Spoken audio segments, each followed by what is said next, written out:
Hello everyone, I am Catherine Rose Pagrana from BS11G, and for today's video, I'm going to perform the assessing abdomen. So, assessment of the abdomen consists of inspection, the auscultation, the percussion, and the palpation. The physical examination of the abdomen is the key to step in the evaluation of the abdominal complaints such as pain, the distension, the enlarged organs, or masses. So first, review client's previous medical records and doctor's order sheet if available to know if the patient undergo the previous medical treatment and have a short health background.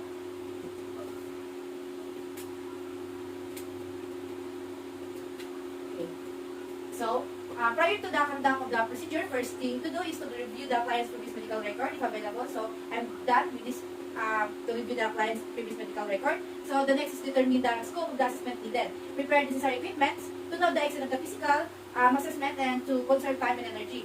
So, the equipment that I'm going to use, that includes the tape measure that I'm going to measure the patient's abdominal girth. Then the next is stethoscope to listen for the patient's bowel sounds, the gloves to protect myself from the infection and the microorganisms. Next is perform the hand washing, then gloves if deemed necessary to protect my patient and myself from the infection and cross-contamination. As you can see, already wearing my gloves to be ready for the assessment.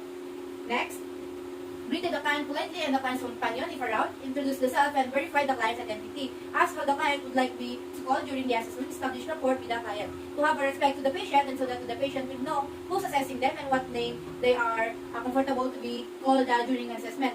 So, good morning ma'am, my name is Catherine Rose Pagrana, your student nurse for today. May I see your response? Please state your name and birthday please. Okay, thank you. By the way, what would you like me to call you? Okay. Explain the procedure to the client and how or he or she can participate during the assessment, provided the client the opportunity to clarify, ask or they raise any concern. So that the patient will know what will be conducted to them and address their queries and other concerns. Next. So, okay, Tricia, I'll be assessing your abdomen, which means I will have to expose your abdomen. I have to listen for your bowel sound and also for your internal organs. Will be that be alright, Tricia? And do you have any concern, clarifications? So next, ensure the client's comfort, privacy, and confidentiality assessment setting was assured to be safe, secure, and free from distraction. Position client to be seated comfortably. In women, treat the anterior thorax when it is not being examined. Next. So that no one from outside can disturb during the assessment and all of the information will be kept. So ma'am, will that be alright that I will already close the door and curtain to ensure your privacy and no one can disturb us during the assessment? Okay, so before we start, I encourage you to void first so it will be much more comfortable for you while we're doing the assessment, okay? Next, ensure that the client has emptied his or her bladder. If a full bladder can make examination uncomfortable and it can reduce the bundle height measurement. So, okay, do you want to pee before giving the assessment? Okay. So, we proceed to the surveying the abdomen. Position the client in a supine position. This is to have easy access in the abdomen. So, next, as you can see, Tricia is in a supine position already. So, cover the upper and lower body parts of with a bed sheet, leaving the abdomen exposed. To ready the abdomen for the assessment and cover the part of the body for the patient's privacy. Okay, Tricia, I'm gonna cover and the other part, leaving the abdomen exposed. Is it okay to you?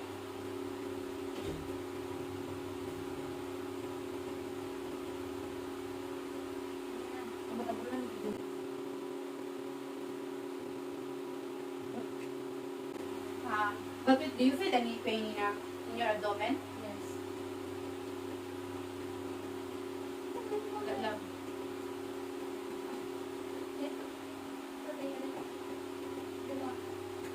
Do you feel any pain in your abdomen? No. Okay, so now I'll begin inspecting your abdomen first. So next, observe the abdominal skin. Noted for any vascularity, visible dilated veins, example the spider veins. Then to know if the abdominal skin of the patient has vascularity. So next, noted for any stretch marks to know if the patient's abdomen has a presence of the stretch mark. Next is assess for scars. To assess if there are scars on the patient's abdomen. So next is the note the history of the scars and document its location by quadrant reference slides. Okay, if there is any, then note the history of the scars and where is the location of it. Next, assess for lesions and rashes to know if the abdomen of the patient has rashes and lesions. So we proceed and inspected the umbilicus for it. First, the color to know if there are some unnecessary color of the umbilicus. Next is the contour.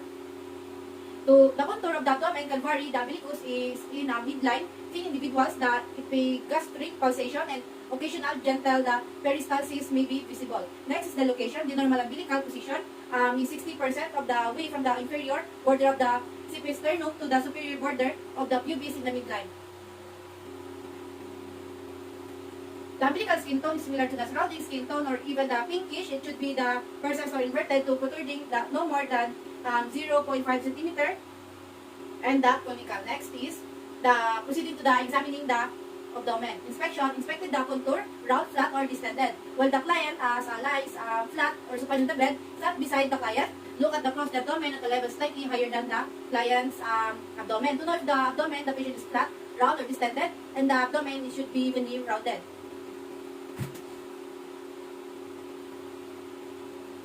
Okay, so the abdomen normally flat, rounded, or scaphoid, which is normally seen in thin body, and it should be evenly rounded and symmetric.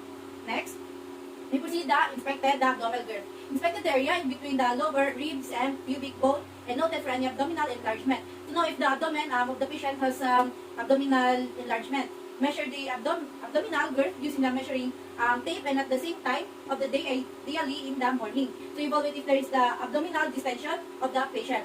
So measure the patient's abdominal girth by placing the measuring tape around the patient's abdomen at the level of the umbilicus, so that the abdominal girth should be measured at the same time of the day. So measure the patient's abdominal girth by placing measuring around the patient abdomen at the level of the umbilicus, so the abdominal girth should be measured at the same time of the day, ideally in the morning, just after voiding the abdomen.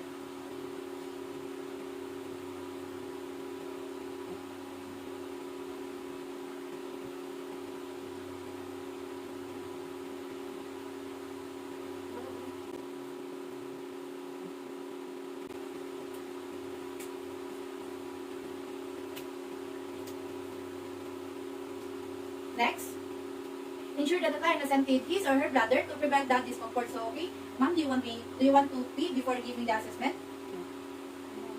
So next, position the client in a standing or in a supine position. Client's head may be slightly elevated for orthopneic patients. This is one of a good position in assessing the patient's abdomen. Okay.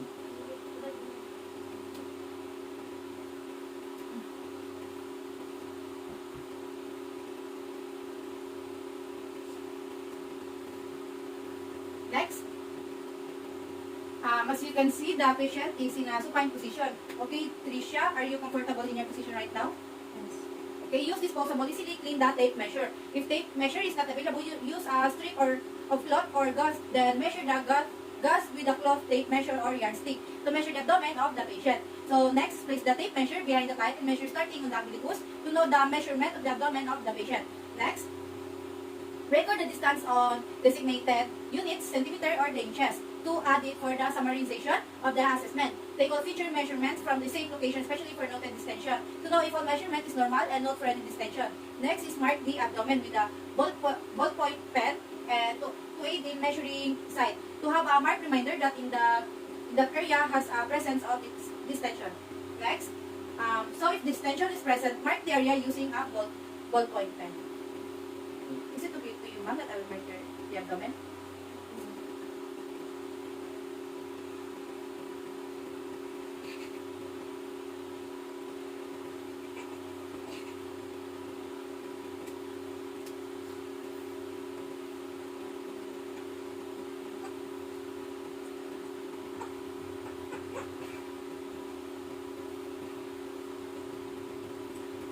Ask the client not to wash the mark off until it's no longer needed, so that the client will be aware that he or she need to wash it if the assessment is already done. As you can see, ma'am, as you can see, I marked your abdomen.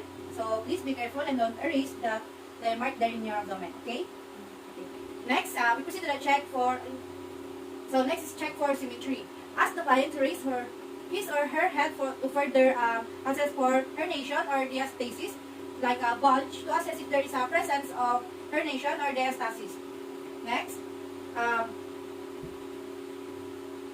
okay, please.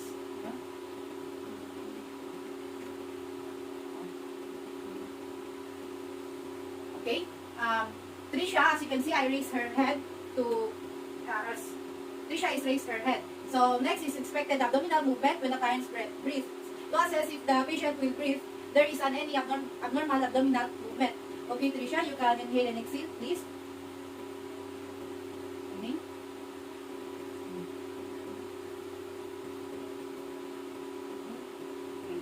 So next is observe the perilastic waves.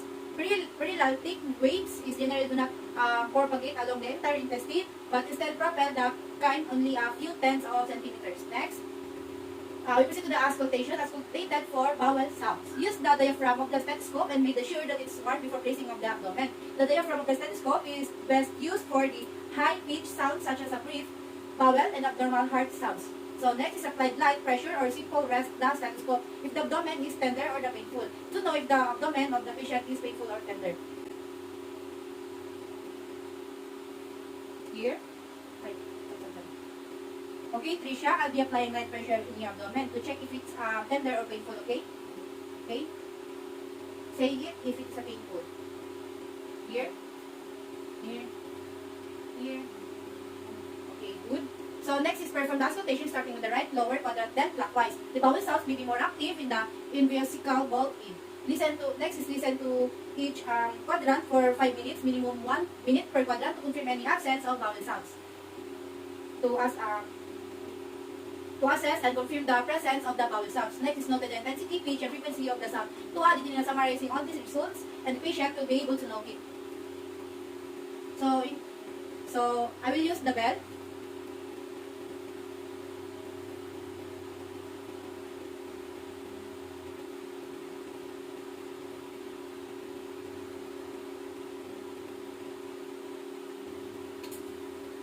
Okay, so we proceed to auscultated for vascular sounds. Use the bell of the stethoscope to listen for bruits, low pitch, murmur-like sounds pronounced over the abdominal aorta, the renal, the iliac, and the femoral arteries.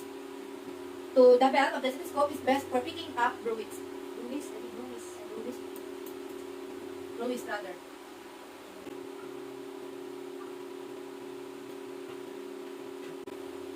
Okay, next, auscultated for venous hum. Use the bell of the stethoscope again to listen for the venous hum in the epigastric and umbilical areas. To know if the venous hum, epigastric, and umbilical area has abnormal sounds.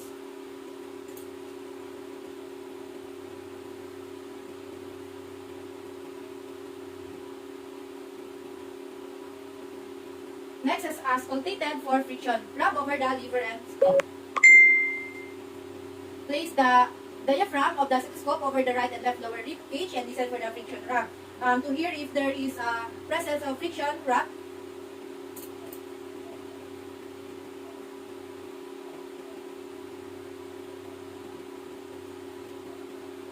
So we proceed to the percussion. Percuss for tone. With the percussion hand technique, lightly and systematically percuss all the quadrants. Percussion may proceed clockwise or up and down over the abdomen. To know if there is a presence of generalized tympani that predominates over the abdomen and if the liver spleen has a normal dullness.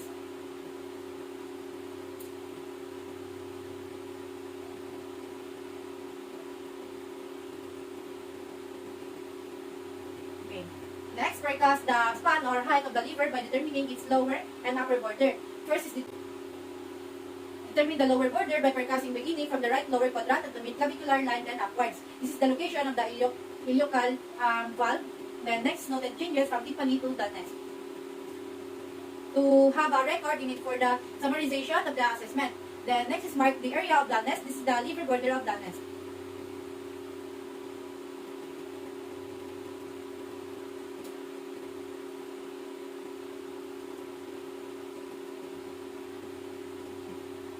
Next, this is how to sign where that the area has a presence of dullness. Next, we proceed to assess the descent of the liver. So located the liver border of dullness so that you already know it is first before starting in assessing. Next is ask the client to take a deep breath. Observe for the descent of the lower border of the liver dullness below the costal margin in deep inspiration, and the client hold his or her breath to be able to assess the dullness of the lower border of the liver below the costal margin. So next is perform the percussion and ask the client to exhale afterward to start the assessment and have a result.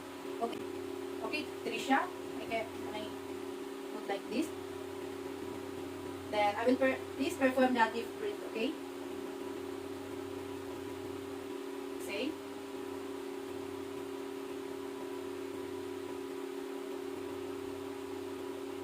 Thank you. So, next, we proceed to the percuss the upper border of the liver located to the upper right chest of the mid-clavicular line and percuss the downward. To know if before starting to percuss the mid-clavicular line and downward, next is mark the point where change from the upper right chest lungs resonance until the liver dullness is noted. This is the upper border of the liver dullness. To have decided that the area has a presence of dullness. Next.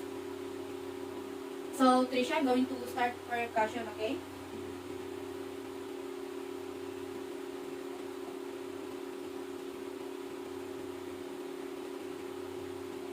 Next, measure the distance between the two marks. This is the liver spot. To know the measurement of the liver spot. The next is repeated the percussion of liver and the mid-sternal line or the MSL. To assess the mid-sternal line and found out what is needed. First, I'm gonna measure her between her two marks for liver span.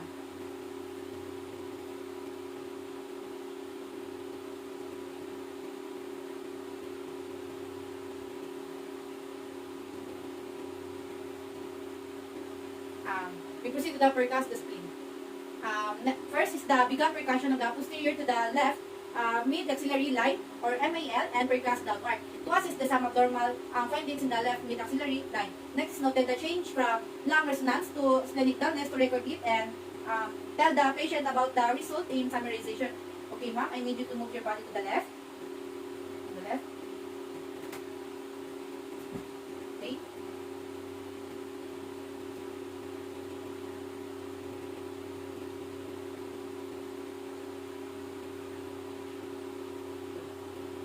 Okay, can you go back to your position, Tricia? So next, perform a second method of percussion to determine the enlargement by asking the client to take a deep breath and start percussing on the last left interspace of the anterior anciillary line or the AAL to know if there is a presence of tympani. Okay, Tricia, can you please take a deep breath?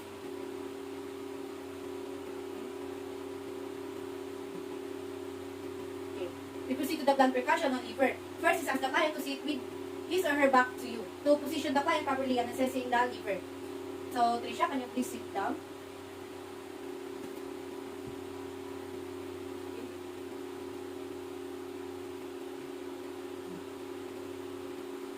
Place the left hand fist against the lower right anterior rib cage. Use the ulnar side of the right fist and strike the left hand. This is the proper hand position in assessing the liver.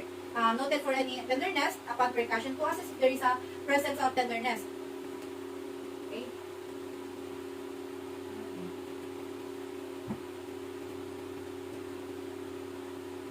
Okay. Okay, please sit down again.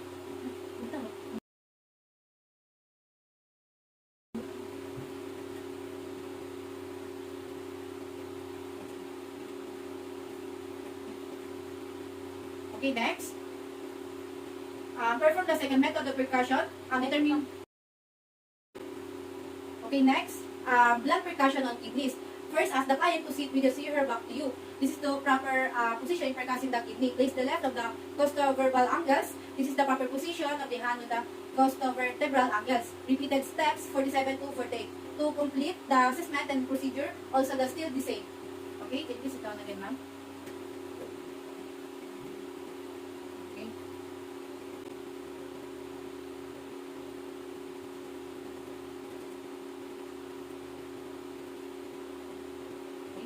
Okay, can you lift up now?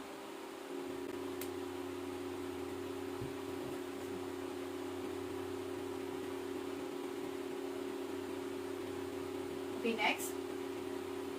We proceed to test for abdominal distension or bulging flanks as sides. First is percuss the flanks from the bed upward toward the umbilicus to assess what are these abnormalities from flanks toward the umbilicus.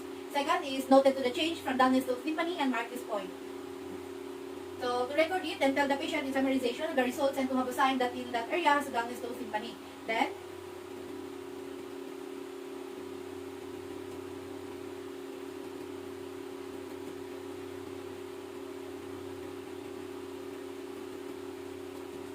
okay, the next is assisted the client to turn on to the side. To be able to position the client properly to start the percussion, next is percuss the abdomen from the bed upward. To know some abnormalities, then the next is mark the level where the dullness changes to tympani.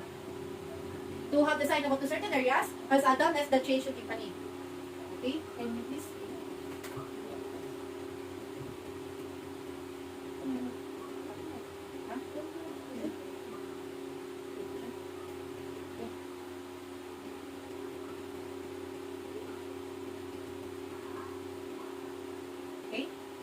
So next is we proceed to the perform fluid weight test.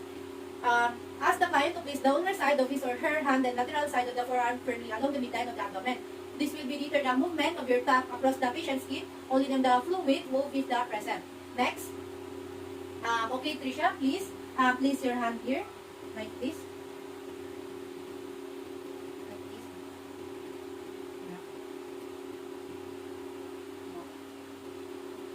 Okay. The next is firmly place the palmar surface of fingers and hand nurses against one side of the client's the abdomen. This is to start the assessment of the patient's abdomen. Next is use the other hand to tap the opposite side of the abdominal wall. This is to tap the opposite side of the abdominal wall. The next is noted for any fluid movement. Okay. To have a record about the result of the assessment performed. Okay. You're gonna go back to your hand. Next, please.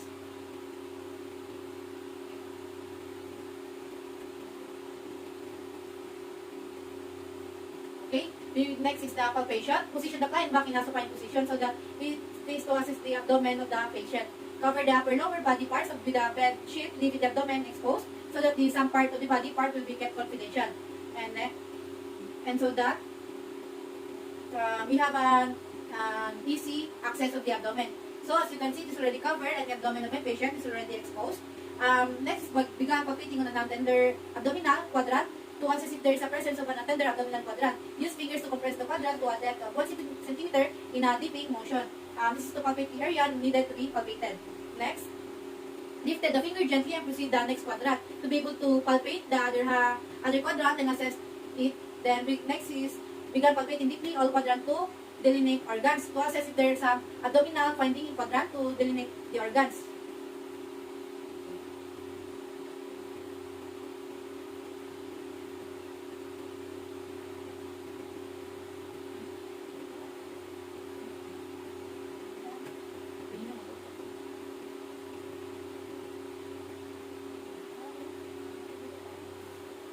Okay. Next is use the palmar surface of the fingers to compress the quadrant to a maximum of depth 5 to 6 cm. This is to palpate the abdomen of the patient and compress it. Next, noted for any resistance or any deeper structure to record it and tell the patient in summarization all the results. Next is perform the by manual palpation if resistant or deeper structures is felt. To determine more the assessment, but it is the only performed when it's felt. Okay, Trisha, I'll be starting to palpate your abdomen.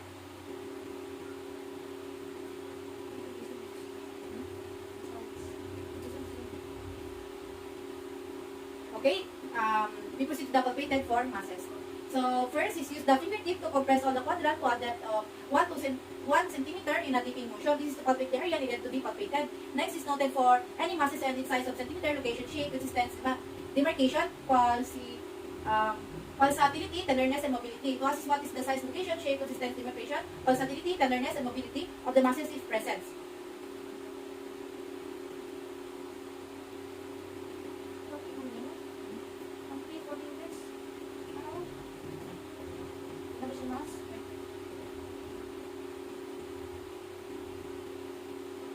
Okay, next. Palpated the umbilicus and its surrounding. First is noted for any swelling, bulges, and masses. To assess the umbilicus, it is a surroundings as a presence of swelling, bulger, and the masses.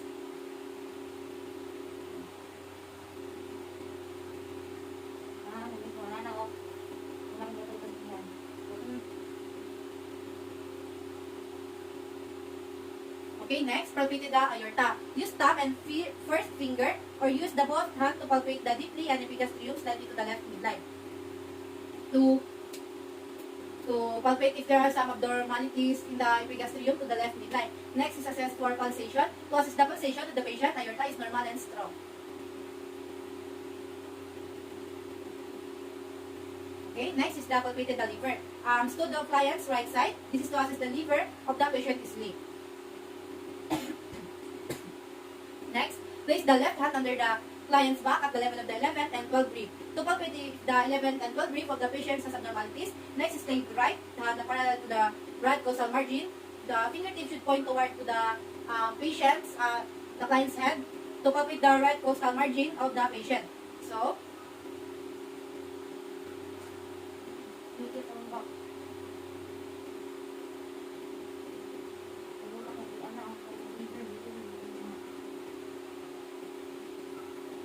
okay. Next is ask the client to inhale and compress upward and inward with fingers. To know if there are some abnormalities, the patient's right costal margin. Noted for consistency and the tenderness to record it and let the patient know the findings later.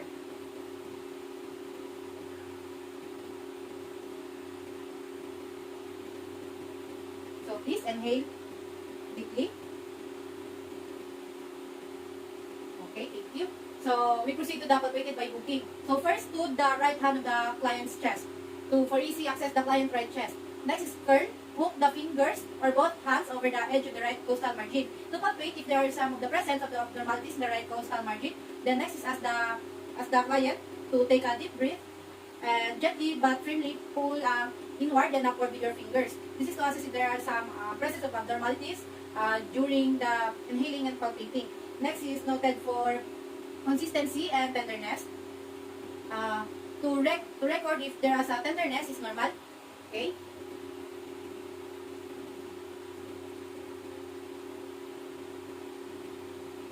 Okay. Please inhale, Felicia, deeply. Okay. Next is test for cholecystitis. Press the fingertips under the liver border at the right costal margin and ask the patient to inhale deeply. This is to know if there are some abnormal findings under the liver border when palpated. Next, note for right upper quadrant pain and tenderness. This is to record if the right upper quadrant of the patient has pain and tenderness. Okay, Trisha, please inhale deeply again.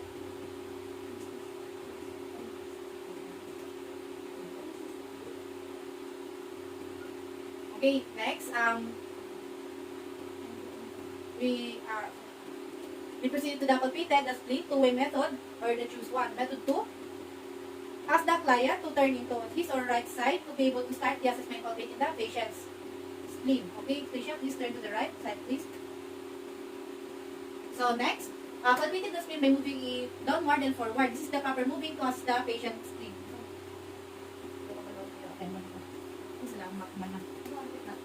Forward. Next is this is the proper moving to assess the patient's spleen. Next is documented the size in centimeter below the left recostal margin. To have a record of it and tell the patient about it later. The next is noted for the consistency and the tenderness to record if the spleen of the patient has a presence of consistency and the tenderness. Okay. We proceed to the palpated the kidneys. Place left hand on the right posterior flank and provided support. This is to palpate the right posterior flank. Next, place the right hand on the right upper quadrant just below the costal margin at the mid-clavicular line. And this is to palpate also the right upper quadrant below the costal margin at the mid-clavicular line. The next is ask the client to exhale and hold breath briefly and gradually release the pressure of the right hand to assess if there are some abnormalities finding in the patient's kidney. Next is repeat step 84 to 87 for the left kidney. Next, this is to assess the left kidney. Then, okay, Trisha, can you please inhale and hold it for me? Can you please? Okay, inhale.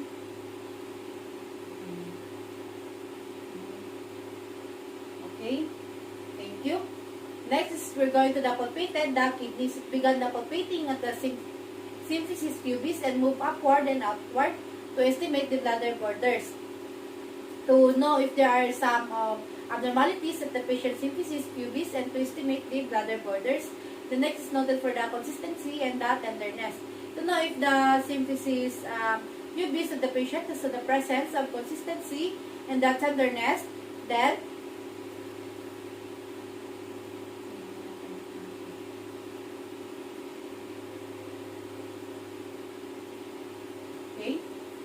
and the hypersensitivity test. First stroke, the abdomen with a sharp object, broken tip of the gator, thumb, blade, or grasp. Avoid the skin with your thumb and index finger quickly let go. Then, to assess if the client feel pain and other abnormalities. Next is repeat step 102 several times along the abdominal wall. This causes the abdominal wall. Next is noted for a pain and exaggerated skin reaction to know if there are some presence of pain and exaggerated skin reaction during the assessment.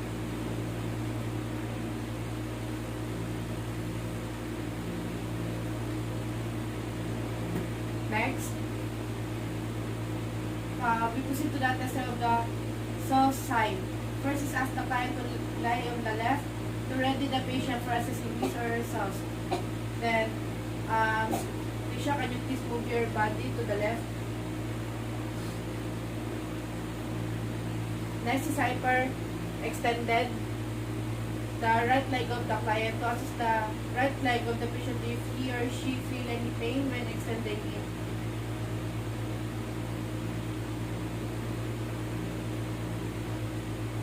Next, do you feel any pain here? Okay. Next is noted for the pain and reaction of the client to record it if the patient feel the pain and the reaction during the assessment. Next is tested for the obturator sign. First is held and supported to the client's right knee and ankle to ready it for the patient assessment and to assist them for the test. Then next is flex the hip and knee and rotate the leg internal and externally.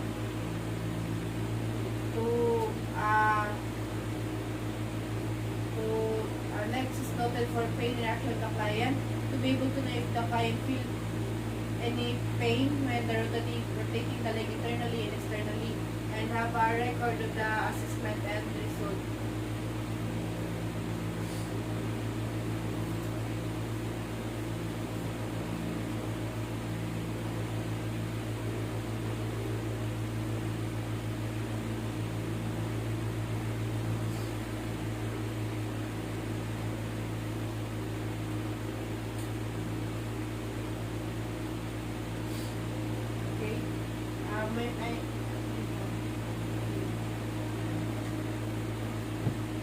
You will feel any pain. Next is test for appendicitis. First is assessment for rebound the tenderness by palpating deeply at 90 degrees into the abdomen away from the painful of tender area.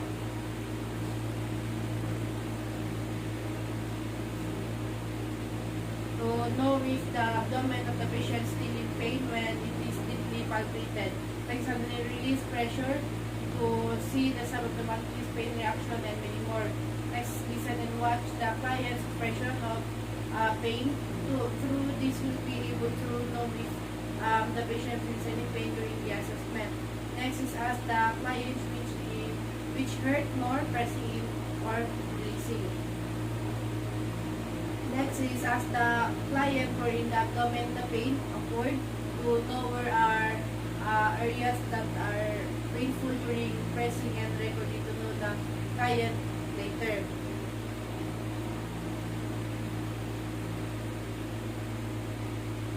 Is it pain? Okay. We're going to proceed the summary and closing phase. First is help the client to put back his clothes on and position the client comfortably on bed so that the client will be comfortable enough and he or she ready to listen for the results. Okay, Trisha, do you want me to help you?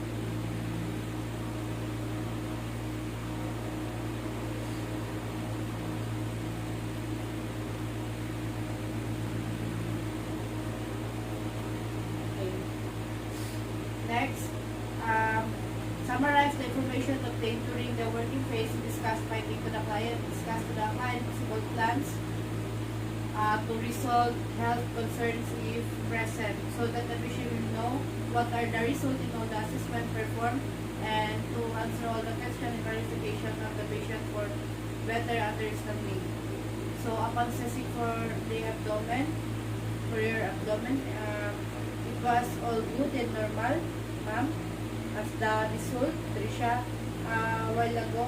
So all you can do is keep your lifestyle habit good, goods, then take nutrition foods and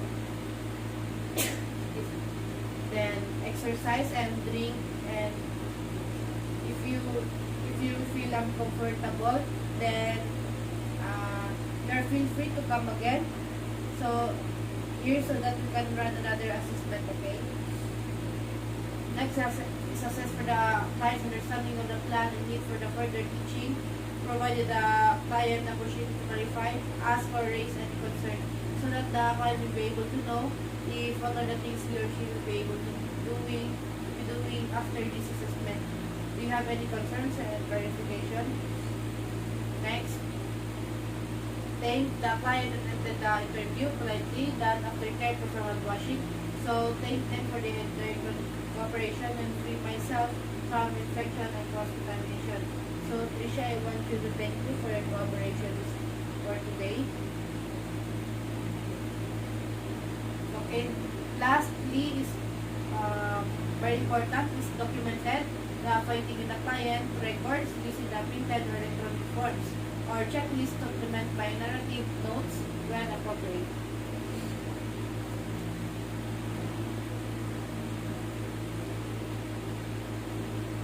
Okay, that's all. Thank you.